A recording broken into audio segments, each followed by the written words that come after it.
Chaque année, à la fin de la saison pluvieuse, les Fulbe des clans Bororo, notamment les Danedi et les Wodabi, se retrouvent pour un festival hors norme.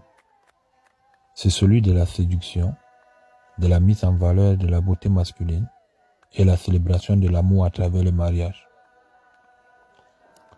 Les Fulbe, connus aussi sous le nom de Peul, Fulani, Fallata ou encore Halpula, ce peuple aborigène d'Afrique, considéré par plusieurs chercheurs comme la plus vieille civilisation au monde, sont également connus pour être un peuple très conservateur.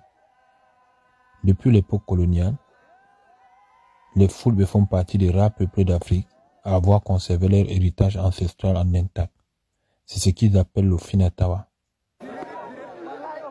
Les Fulbe ont toujours eu du mal à se conformer à des sociétés issues de l'héritage colonial.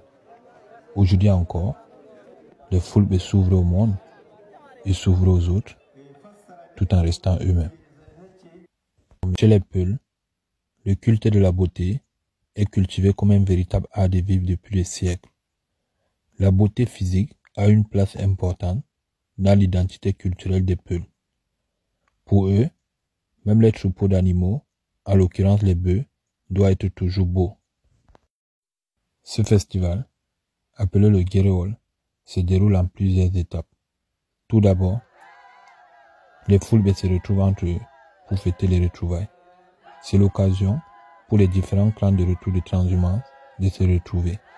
Des membres de familles mariés dans différents clans ou des clans qui vivent loin l'un des autres, c'est l'occasion de se retrouver et fêter les retrouvailles.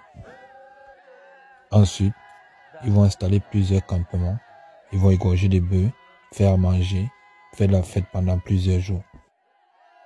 Ils vont raconter des contes, faire de la poésie, chanter, danser, et les anciens vont raconter leur histoire glorieuse aux plus jeunes. Ensuite arrive la phase de la danse de la séduction, appelée le Yaki.